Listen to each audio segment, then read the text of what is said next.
Okay, what's up? Good afternoon mga kamig. So, nandito pala tayo ngayon sa Warilla. So, for today's vlog mga kamig, maglalakad tayo dito sa tabi ng dagat. Kasama ko yung cousin ko mga kamig, si John. So, pasalamat ako sa kanya dahil pinupunta na naman tayo dito din na drive. Okay, ano pang hinintay natin mga kamig? Tara, let's go para maglakad sa tabing dagat dito sa Warilla. Ayan mga kamig, yan ang tabing dagat, no? Dito yan sa Warilla.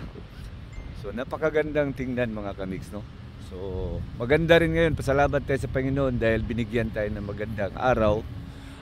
Yang mga lumilipad pala mga kamigs, yan ang seagulls. Marami yan dito, seagulls. At ito pala si John, yung pinsan ko, kasama na. Welcome to Irengs TV. Yan, salamat. Yan mga kamigs. Yan mga bahay na dyan, yeah. Mga balay, no? Oh, sa gilid namin mga kamigs, yan mga bahay na yan, no? So napakaganda mga bahay dyan mga kamigs, ha? Pasyal na muna tayo dito mga kamigs. Ito pala mga kamigs, mayroon dito mga warning. Ewan ko lang kung makita nyo. So yun ang mga bawal dito mga kamigs. Bawal pala dito yung dogs, saka no smoking area. So yan. Ito mga kamigs, mga multi-million itong bahay dito mga kamigs kasi tabi ng dagat. Dito sa Australia, pag tabi ng dagat, mga mahal na yung bahay na yan. Di ba? Ganun na yun dun, oh. Mahal talaga yun. Basta near the water, near the mountain. Hindi naman yung sa bukid talaga. Pero pag mga ganito, mga mahal, oh. Oo. Oh. Yan ang mga ano dito. So, open sea na pala yan dyan mga kamigs. So yan ang beach dyan, oh, beach side. So ngayon, nice weather. Lakad lang tayo. Yan, may nagbabike yan mga kamigs. May diri kay naagyang tuwi ka na. Bike side pa. Yeah. Ilagid yellow kitan. It's really good for walking. Oo.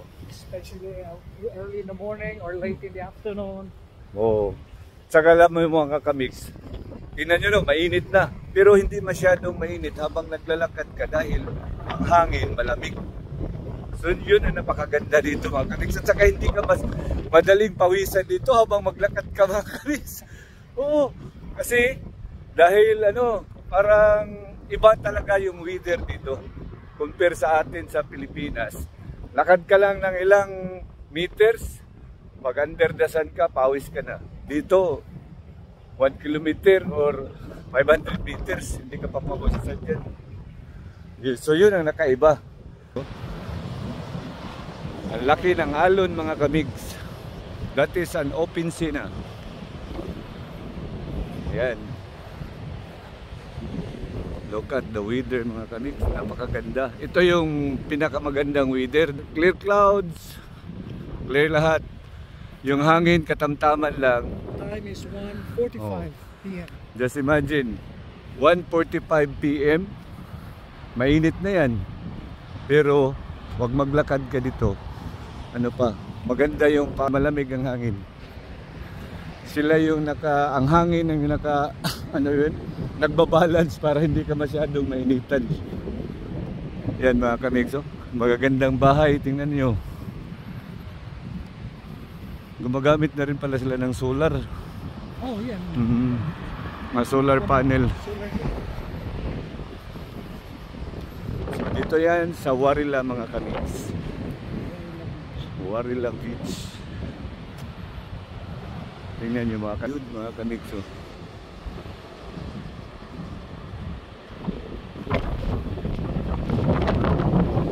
Ayan. Thank you Lord. Bitaw, oy. Pasalamat yun sa Panginoon dahil napakaganda yun. Nindot siya kayo ang adlaw, nindot siya kayo ang view. No? Look at that. Then that's the lake, going to the lake na. Kana siya, kanang salt and kuan na siya. Fresh water. Fresh water. Very nice.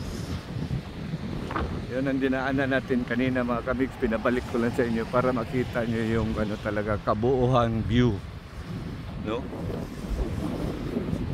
Ngayon mga kamigs, lipat na naman kami ng area pero mayroon na naman tayo ipapakita sa inyo na bagong area mga kamigs. Oo. Oo, no? Yan mga kamigs, lipat na naman tayo ng area. Harbor Village. So kung nakita nyo yan, yan ang Shell Harbor Village. Yan ang ating pupuntahan. So yan, connected pa ito mga kamigs sa nilalakaran namin kanina.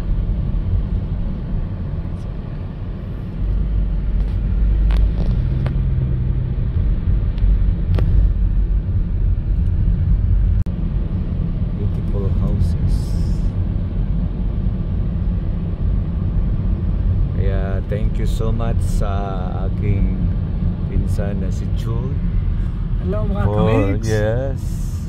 Continue watching TV Ying. A lot of surprises. Yeah, thank you with so much. Ying's TV. Thank you so much. Maraming salamat talaga na ni-drive talaga niya tayo dito para makapasyal-pasyal at saka makakuha ng content para mapakita sa inyo mga kamigs.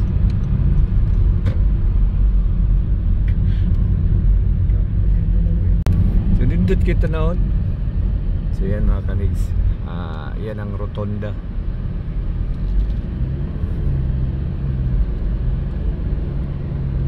So part pa di sa sa Warilla or No, Shell Harbor na? Shell Harbor Village. Okay mga kamigs, dito na pala tayo sa Shell Harbor Village mga kamigs. So Shell Harbor mga kamigs is city na yan, di ba? City? Yeah. Shell Harbor City, yan. There's small City. like it's just the same as a tourist area, tourist Oh. attraction. It's Kita nyo sa tabi ng kalsada mga kamigs, yan ang mga bin, tapos na yan pinipick up kaya naka-open na. so this is So yan mga kamigs, before na open ang Shell Cove ba na marina. this one? Oh, so it's very busy because this is the old marina. Kung naalala nyo mga kamigs, yung vlog ko na Shell Cove Marina, before dito yan. Before Shell Cove Marina. Ito This is dito, yeah. yung mga yachts na kadaong. Oh. Pero ngayon na-transfer na sila doon sa Shell Cove. It's bigger. Oo, kasi malaki yun.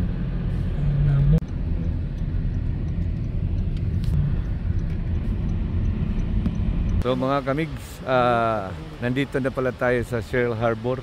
An old marina. An old marina to mga kamigs. So before, dito yung nakadaong yung lahat ng mga yachts. Yan ang bukana dyan papasok dito. But today mga kamigs, andun na sila sa Shell Harbor Cove, bago na marina. Yan, nakita nyo yan mga kamigs. Ito na yun. Yan mga seagulls mga kamigs. Going to dito? Okay, tara. Oo, pwede sir. Yan. Masyal ko lang kayo mga kamigs. Tide talaga, tsaka maalon. Malakas-lakas rin yung hangin ng kaunti mga kamigs. Kaya kapag naglalakad, tingnan yung buhok mga kamigs. Yan. Dahil malakas yung hangin. Yung may buhok. Oo. Walang buhok. Nakikita na itong mga aktang mga kamigs. Tingnan nyo mga kamigs. So, dami rin magandang yung nagtatambay kasi may seagull. So marami ka makikita. Na? Rockpool. Rockpool. Okay. Ayun yung blue. Ying. You could go there, Ying. Puto like ato ka dito. Sige. Sige dyan. Ato dito. So yan mga kamigs, lakad-lakad tayo para makaano tayo doon sa Rockpool. Kasi yung pinsan ko si June, kinuha yung sasakyan. Doon na lang kami doon na lang kami makikita yan sa Rockpool. Yan, daming seagulls mga kamigs. Hindi mahangin mga kamigs, no? Hindi masyadong mainit sa kamahangin. Ano na yan, sasakyan niya. Yan mga kamigs, seagulls. Yan, open sea na yan dyan mga kamigs. naman yung alon mga kamigs. So, yung banda doon yun ang surfing area. Pero ngayon wala nagsusurfing. So, lakad na tayo mga kamigs para mapakita ko sa inyo yung sa tabing dagat na view. Yan, medyo malakas yung hangin at saka yung alon.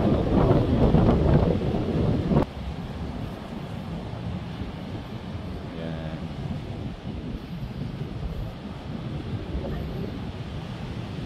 Laki ng alon mga kamigs.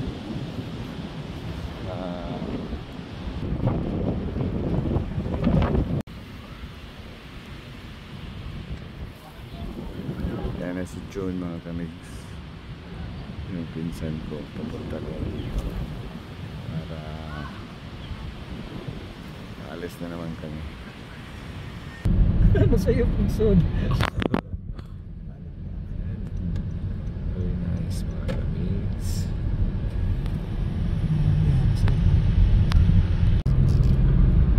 Killalea State Park. So na look out dito.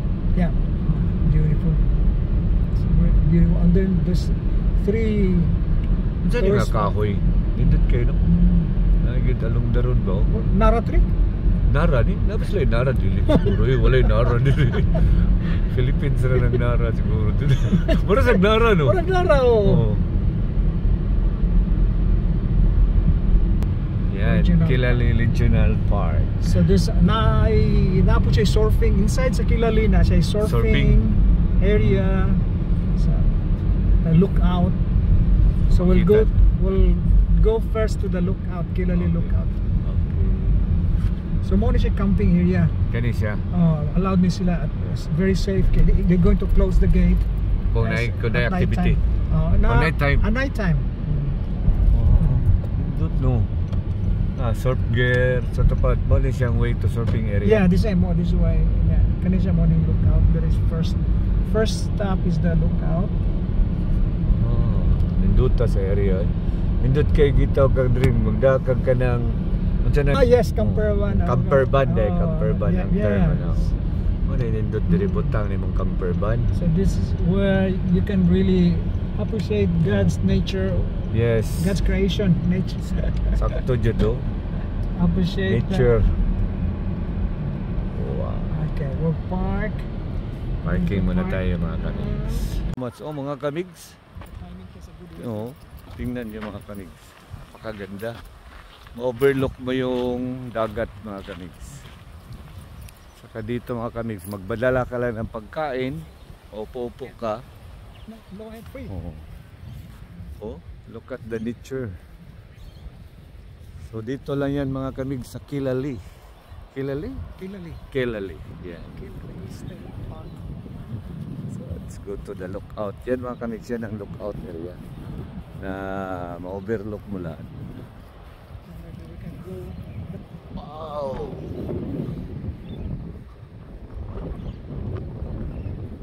So nakita nyo yung tower crane mga kamigs yan. Pag makita mo yung tower crane, yan ang pinuntahan natin kahapon. Yan ang Shell Cove. So dito yan mga kamigs. So,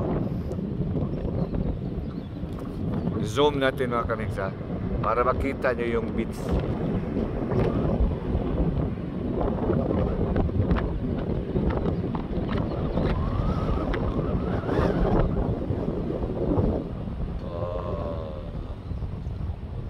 So yan ang 360 views. Yes. Yes. So yan, yun mga kamigs, nagbibidyo rin. Yes. Yan ang 360 views. Dito lang yan mga kamig sa Killalea. Mga kamig, lipat tayo, papunta tayo sa baba kasi mayroon daw stairway doon para makalapit tayo sa tabing dagat mga kamig. So yan, John. Magre-rails na rin to mga kamigs, baka ano natin no, para baka pag-rails kasi sa trabaho niya while waiting sa kanyang pwede rin siya makapag-video everyday. So yun mga kamigs, ano lang yun, Kanang try lang yan. Snakes may be seen along this track. Oh. Dito gingon ni Marlene nga itong Pilipina nga si ko nag-hike, naglakaw pag Kita ang snakes. di na gimon eh. So yun mga kamigs. Now, that's our first track and we're going. So yun mga kamigs, sa daanan natin na track, pwede ka makakita. May possibility na makakita ka ng ahas mga kamigs. So hanggang dyan lang tayo sa may ilang steps. Kasi nakikita nyo naman mga kamigs kung anong view doon sa baba. Hindi na lang natin kailangan bababa pa tayo for safety rin mga kamigs. But anyway, bago lang ninilisan nila mga kamigs. Oh, that's good. Oo. Di ko nila. Dahil alam nyo mga kamigs, pag sobrang init, lalabas yung mga ano yan ilabas yung snake. Kasi mainit yung gilid. So for safety, dito na lang tayo mga kamigs. Kita nyo yung view. So babalik na lang tayo mga kamigs. No? Thank you, thank you. Okay mga kamigs, bababa tayo para makita na naman natin ang taas kung saan tayo nanggaling. Kaya pupunta lang tayo sa baba mga kamigs. Napansin nyo mga kamigs, kahit saan punta ka sa Australia, ang kalsada nila mga kamigs maganda, malinis. Kahit pa nandyan ka na sa bus area kamigs. Kilali National Surfing Resort. Yes. Kamigs, so very nice, napakaganda, good for the eyes, green colors, talagang makawala ng stress mga kamigs. Busog sa mata. Oo. Busog na naman ng mga mata niyo mga kamigs. Oo. See that?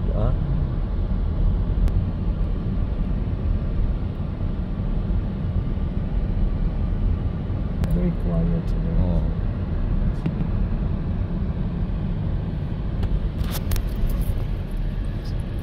Okay mga kamigs, so dito na tayo sa ano. So yan, kikita nyo rin mga kamigs.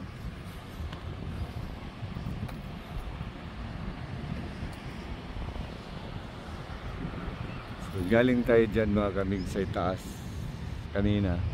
Diyan tagikan dyan, no? Diyan, galing tayo dyan sa taas kanina. So ngayon bumaba tayo dito. So tingnan nyo mga kamigs.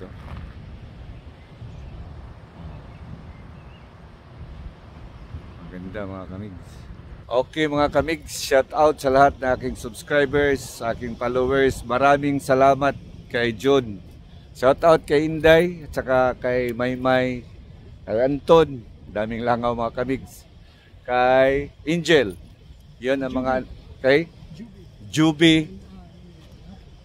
Yun ang mga anak ni John at saka ni Inday mga kamigs. So maraming salamat at saka sa lahat ng aking subscribers, maraming salamat sa aking mga kapatid dito sa New South Wales at saka kay friend sa Newcastle, shout out.